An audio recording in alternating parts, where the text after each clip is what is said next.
kan bantuan sosial. Jadi Sudarlun pro kontra terkait lembaga Wali Nangro terus bergulir menjelang berakhirnya masa jabatan Tengku Malik Mahmud Al-Haitar pada 16 Desember mendatang.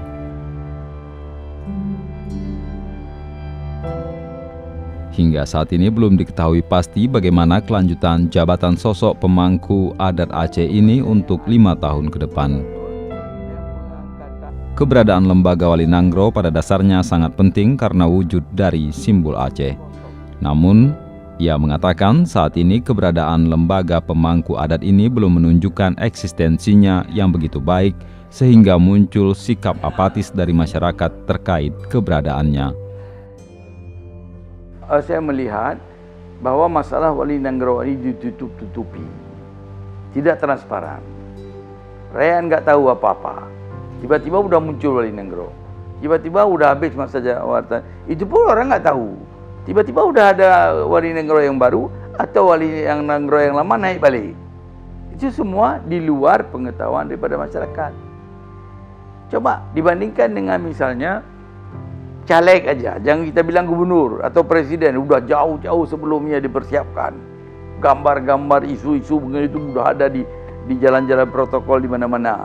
Caleg aja tengok, oh ini yang caleg yang akan muncul, udah tahu siapa calonnya. Rakyat sehingga rakyat bisa mempelajarinya dan memilihnya siapa yang mereka suka. Wali Nangro ini tanggal 15, sekarang tanggal berapa? Tanggal 11? 4 hari lagi belum ada apa-apa pun, banyak sekali orang yang belum tahu. Kan? Makanya orang apatis. Itu makanya timbul alah kepada lembaga Wali Nangro. Apa habis yang nak letak habis biaya. Saya dah diputar-putar nak seolah-olah rakyat tidak ikut serta di dalam apakah dia memilih, apakah dia menentukan calon, tidak tahu apa, tidak ada hubungan sama sekali. Seolah-olah ini hanya untuk golongan tertentu saja. Kan? Itu satu dari segi apa dengan kelembagaannya dan opini. Jadi saya fikir alhamdulillah bagus sekali ada macam orang yang menulis. Itu kan melihat kalian tulis. Baru timbul sekarang kan sini. Seorang surat kabar pun tidak berani memuat itu. Malah saya dengar kemarin, saya dengar dalam seminar Cik Azhari Jaga bilang ini bukan polemik, ini polemik yang dipolemikkan oleh masyarakat. Apa dipolemikkan masyarakat? Masyarakat ingin tahu. Itu masyarakat kan berhak menentukan siapa yang akan dipilih itu menjadi Wali Nangro. Wali Nangro itu Wali Nangro siapa? Jadi sekarang dianggap seorang Wali Nangro itu hanya sepi kepunyaan satu golongan. Dia memihak hanya kepada PA saja, itu pun tak betul. Dia sepatutnya tidak memihak. Dia Wali Nangro Aceh, bukan Wali Nangro PA, jangan silap. Jadi kelembagaan Wali Nangro ini sebetulnya penting kali. Sebetulnya saya pikir dari segi MOU, hasil daripada MOU inilah satu yang positif. Kebanyakan banyak hal lain negatif. Perjuangan kita yang sudah sampai sebenarnya ke pucuk, perjuangan Aceh mereka, sebenarnya kita sudah menang. Tapi di bawah mereka dikembalikan kepada nol kembali. Itu saya bilang bertentangan dengan apa yang dibawa oleh Wali Negara Tengku Sandira. Kita sudah dengan waktu deklarasi 4 Desember 76, itu berarti kita sudah memisahkan diri pada Indonesia. Itu makanya kita buat, sudah kita berjuang, opini masyarakat dunia sudah tahu bagaimana, sehingga kita buat perdamaian itu di Jenewa. Kenapa nggak dibuat di Jakarta aja? Coba sekarang, nggak bisa lagi kita buat di dunia, karena kita adalah provinsi daripada Indonesia. Jadi perjuangan itu kan sudah kembali ke nol. Itu kan, jadi sebenarnya banyak sekali hal-hal yang negatif.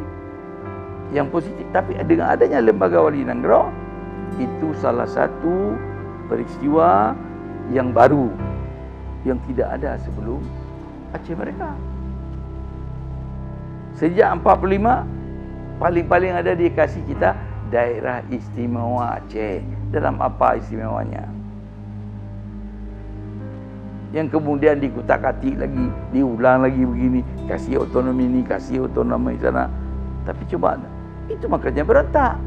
Masa kita minyak kita hanya 1% dikasih sama kita oleh masa Soeharto dulu, tak sampai pun 1% mungkin.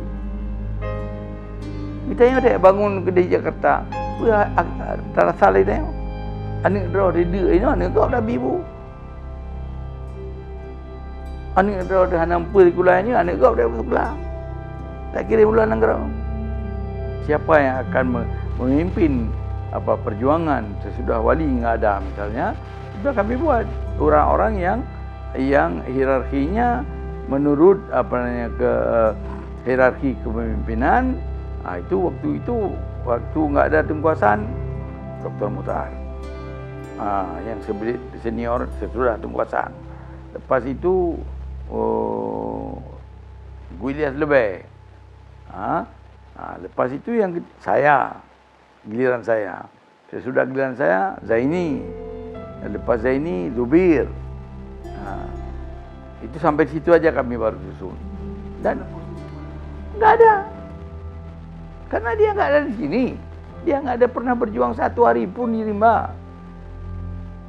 Bagaimana? Itulah konflik antara orang Libya dengan orang dalam. Yang enggak pernah ke Libya.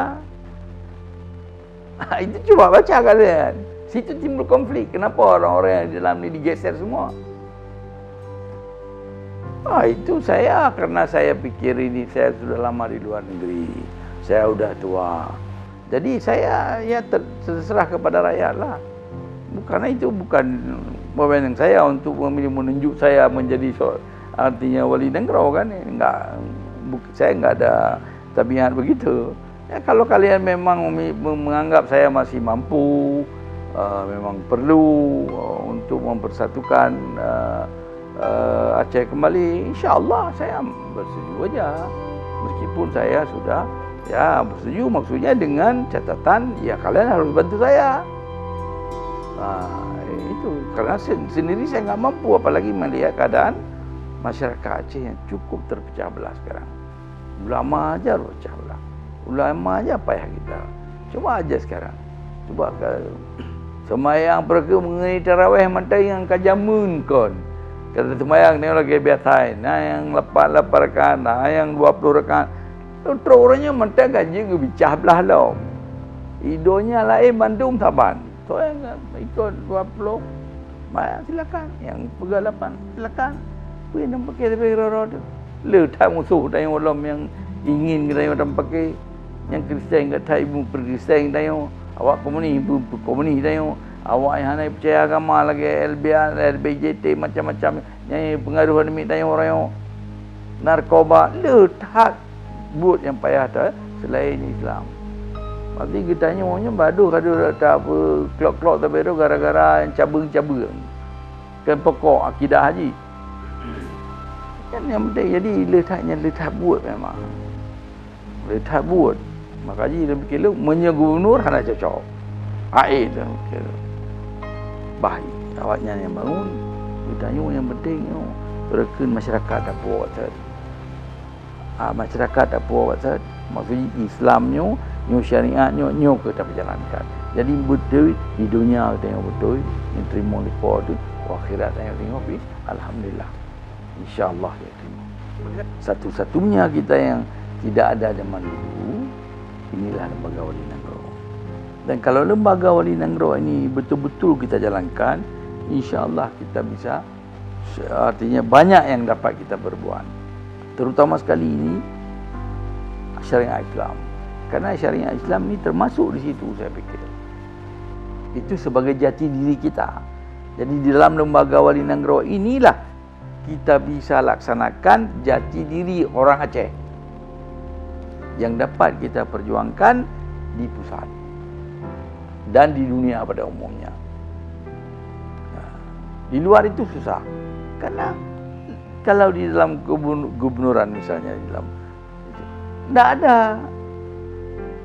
Ini kan perpanjangan tangan dari pusat. Mereka yang penting pusat, Jakarta. Kalau di dalam lembaga Wali Nanggro, kita bisa katakan Aceh lembu isa awak dah. kepentingan Aceh lembut saga tengok. Ia je pusatnya tino oleh Aceh. Pakai je tanya buat urus Aceh. Mesti tersemikir lagi kan. Ya agama Islamnya agama orang Aceh. Mesti dah perjuangkan. Jadi Bandung je dah perjuangkan seperti itu. Dari lembaga Wali Nangrau. Nyan tidak sampai dah muka. Lagi mesti nyo sabah ketimauannya. Pakai bayi Jogja je. Ganyan Sultan, ganyan perken Wali Nangrau, ganyan gubernur. Berbidang dia, getanya udah baik. Kalau berang Indonesia yang tanya apa sih? Nyo Jakarta yang payah pindah ke Aceh. Kau je dah kena kan? Jadi tekala Asawajin itu luar biasa ni tekala. Yang kalian baca. With full power. Dengan sepenuh segala kekuasaan penuh. Full power. To enter into agreement on behalf of the government of the state of Aceh Sumatra. Untuk tamang hati pegat Bandung perundingan. Atenan pemerintah negara Aceh Sumatra. Dari Banda Aceh, Hari Mahardika dan Suburdani, Serambion TV. Perken kerjasama menuyan, kan? Commitments made by our ambassador. Yang pegat ni ambassador kamu yang loan mesti. We made by our ambassador extraordinary and minister plenipotentiary on behalf of the state of Aceh Sumatra.